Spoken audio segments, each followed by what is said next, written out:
আসসালামু আলাইকুম viewers, welcome to civil engineer support. আজকের এই ভিডিওতে আমি আপনাদের দেখাবো কিভাবে ওয়ান ওয়ে রিনফোর্সমেন্ট সেটআপ করতে হয়।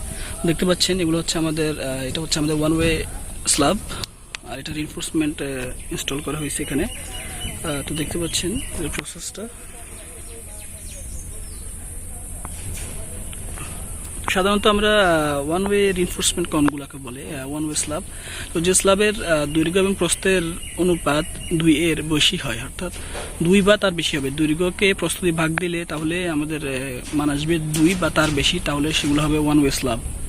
ওকে, তো এটা হচ্ছে আমাদের ওয়ান ওয়ে স্ল্যাব। এটা দৈর্ঘ্য হচ্ছে প্রায় 20 ফিটের বেশি এবং এর প্রস্থ হচ্ছে 10 ফিটের মতো এই স্ল্যাবটার। এটা একটা ওয়ান ওয়ে স্ল্যাব।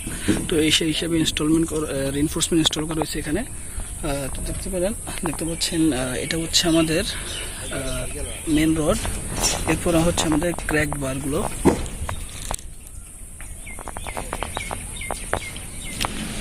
নিচেরটা হলো এটা হলো আমাদের মেন বার। এরপরটা হচ্ছে আমাদের ক্র্যাক বার, যেটা টপ থেকে বটমে এরপর আবার টপে উঠে যায়। এরপর আবার সেম 5 ইঞ্চি সেন্টার টু সেন্টার ডিস্টেন্স এদের মধ্যে। এরপর আছে আমাদের উপরে টপে আছে আমাদের এক্সট্রা টপ বার। দেখতে পাচ্ছেন এক্সট্রা টপ বার, এটা এক্সট্রা টপ বার। এদের মধ্যে এই এক্সট্রা টপ বারগুলো আমাদের এই ক্র্যাক বার এবং এর মধ্যে যে উপর যে বার যেটা হবে, মেন বার যেটা হবে, তাদের মাঝামাঝি থাকবে টপ বারটা। আর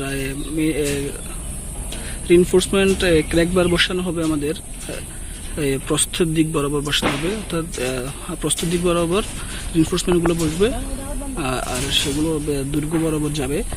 যেমন দেখতে পাচ্ছেন এখন রিনফোর্সমেন্টগুলো দৈর্ঘ্য বরাবর যাবে এবং সেটা বসানো হবে আমাদের ক্র্যাকগুলো প্রস্থের দিক বরাবর। এরপর দেখতে পাচ্ছেন আমাদের প্রস্থের দিকে আমাদের নেই, ক্র্যাক বার নেই। এখানে শুধু এক্সট্রা টপ বারই ব্যবহার করা হয়েছে, বাকি ডিজাইন অনুসারে অন্যান্য ক্র্যাক বার যেটা হয় সেটা বসানো হয়নি এখানে। তো সেগুলো এটা হচ্ছে আমাদের ওয়ান ওয়ে স্ল্যাবের বৈশিষ্ট্য আর কি। তো ওয়ান ওয়ে স্ল্যাবের মধ্যে প্রস্থ অতিরিক্ত কম হওয়ার কারণে এখানে প্রস্থের দিকে রিনফোর্সমেন্টের পরিমাণ কম হয়, সেজন্য ক্র্যাক বার বসাতে হয় না। অর্থাৎ প্রস্থের দিকে ডিফ্লেকশন হওয়ার সম্ভাবনা থাকে না স্ল্যাবের মধ্যে। তো এই জন্যই রিনফোর্সমেন্ট ক্র্যাক বার বসানো হয় না। তো আশা করি বুঝতে পারছেন ওয়ান ওয়ে রিনফোর্সমেন্ট কেমন হওয়ার কথা, কেমন হয় ওয়ান ওয়ে রিনফোর্সমেন্ট। তো thanks for watching and do subscribe my channel. আসসালামু আলাইকুম viewers, welcome to civil engineer support. আজকের ভিডিওতে আমরা দেখব বিমের ল্যাপিং লেন্থ কত হওয়া উচিত। তো দেখতে পাচ্ছেন এটা হচ্ছে আমাদের বিম, গ্রেড বিম। এখানে ল্যাপিং লেন্থ দেওয়া হয়েছে। তো এখানে এটা আমরা মেজারমেন্ট করি, আমরা দেখতে পাবো প্রায়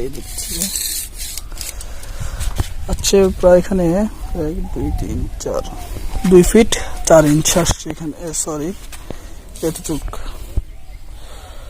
আসছে এখানে আমাদের 25 ইঞ্চ আসছে, অর্থাৎ 2 ফিট 1 ইঞ্চি আসছে এখানে। তো এটা আমাদের হওয়া উচিত ছিল 45D। হ্যাঁ, তো 45 ইন্টু 20 mm দিলে এখানে আসবে প্রায় 35 ইঞ্চের মতো আসবে। তো আসলে বুঝতে পারছেন বিমের ল্যাপিং কিভাবে দেওয়া হবে।